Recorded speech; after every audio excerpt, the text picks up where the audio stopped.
Okay. Hi, Tracee. How are you? I'm good. How are you? I'm great. I'm great. Happy to be here at the ABFF. The 19th annual ABFF. 19th annual. I think the first one I did, I want to say, was 2004, 2005. Wow, it's about 10 years. That's a little disturbing, but kind of great. So you've seen the progress of the past I have. decade. So what do you see the direction of the ABFF going in the future? I actually have no idea. I think that's a Nicole and Jeff question, but it's a really great sort of weekend. It's usually a weekend, isn't it? Yes. Or time period of a couple of days. Right. Where a lot of great, smart, really interesting people that all share this common industry get together and exchange ideas and sort of talk about what's happening and moving things forward. It's a really nice, what would you call it, a conference? Right. It's not a seminar, it's a conference, yeah. Conference, seminar. So I see the direction where maybe it's going, and there's like a great platform for filmmakers, directors, producers, actors, like fledgling, up and coming, who's the next generation. And I actually think that's part of what's been happening as the time has gone on, because in the beginning, I think, it was more about sort of people getting together and the connections that are made during this time to go out and do projects and things like that. But I think now it really is a platform. The screenings and all of that, like there's some really good stuff that gets screened here and people that don't otherwise have an opportunity to be seen. Yeah. Right. And even 10 years ago, the way technology is now, with blogging and there's so much now that wasn't even going on even 10 years ago. And that's actually something that's really happened for African American talent of all sides of the camera. I think the internet has really given a platform to a lot of voices that otherwise don't have the opportunity to be seen. Right. I mean, you look at Issa Rae and things like that, like people really are taking advantage of or using as the right kind of opportunity to let their voices be heard. It's really great. Right, you don't have to necessarily be on network television right now to have a voice or to show your platform. Exactly, like T. Murda, for example. She really, you know T. Murda? I've heard of her before. You have? You've heard, okay. Yes, well, T. Murda is one of my alter egos. Yes, she uses the internet in, she's very strongly associated with the internet. We're not allowed to be seen together. There's a sort of restraining order. I've been separated from her. She's very hostile towards me. I'm not sure why. But she, despite what she thinks, I'm very supportive of her work on the internet. Okay. So what direction is Team Murda going, actually? That's really a good question for Team Murda, but Have you asked her? Have I asked her? Right, I've talked to her a couple times before the restraining order. Okay. And she, I think she's really looking to go wide, very wide with her work. Okay. Maybe do some actual original raps and rhymes, not just covers. Right, I think I've seen her on Instagram. Yes, that is one of her main platforms. I've seen her on Instagram, social media. Yes, so that's one of the ways that she uses the internet. Awesome. I look forward to see what she's doing in the future. Yes, as well. me too. I do too.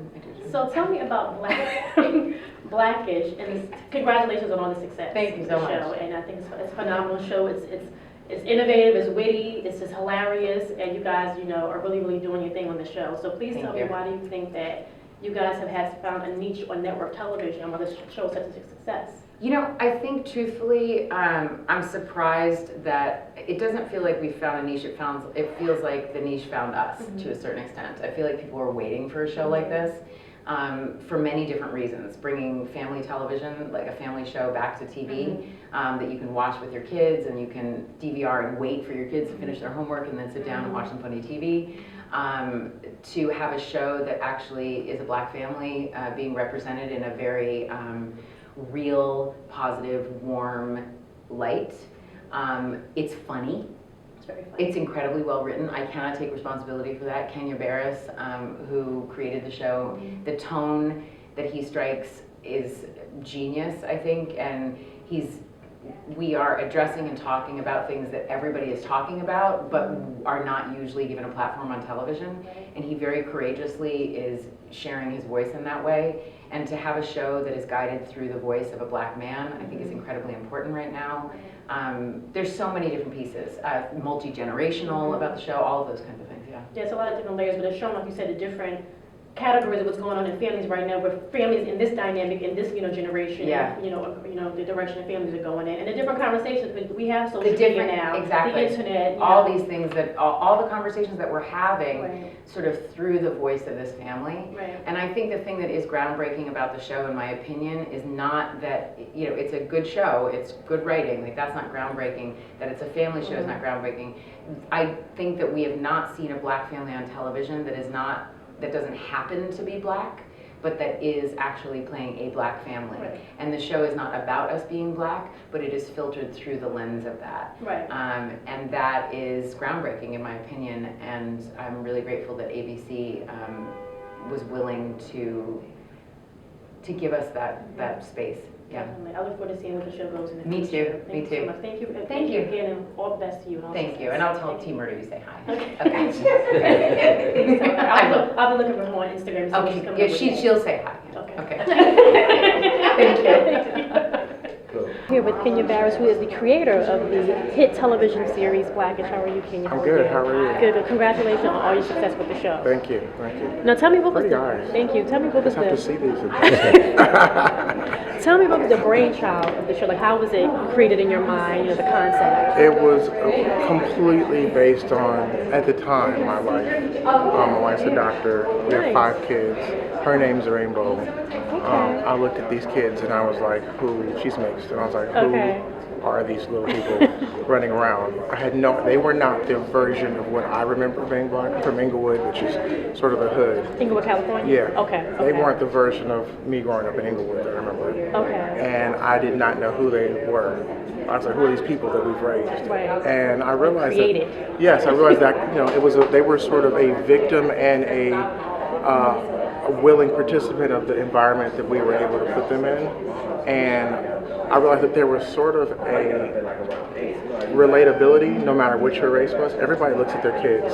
And my parents looked at me and were like, who was this guy I was raising? Right. And I thought, let me just tell my story. And then I talked to Anthony and Lawrence, and it was sort of their story too. Anthony and I in particular are brothers from another, Anthony's from Compton, I'm from Inglewood. I hear him talk about that, how he talks about in the show, Yeah. about the kids and, the dichotomy of we're creating these kids and, but they're not like I was, growing up. So obviously it lends to your story. It does. And it really put us I'm sorry. It really put us in a place where we were basically first generation successful.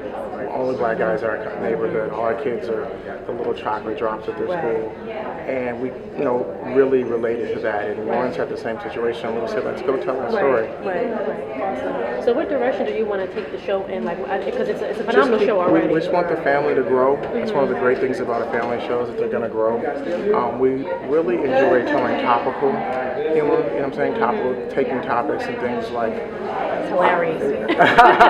We want to, one of the things that we want to look at this year is maybe stuff like the N-word, or maybe stuff like, as much as, I like the wife's a doctor. Once your wife starts making some money, she kind of wants to boss up a little bit. No, you know what I'm saying? Real talk. Yeah, absolutely. So I'll come home and I'll be like, I'm hungry. And she's like, me too. You know what I'm saying? I'm like, what are you telling me for? The dichotomy is that successful married couple, where both people are successful. Yes. So kind of talk about that, and we just really keep telling real stories. Right. Well, it's phenomenal, and I wish you all the best. And I tune in and watch it every week. Thank you so I look much. forward to seeing what direction the show is going in. Thanks. Thanks for your time. I appreciate you. Thank All right, you. take care. Thank you. All right.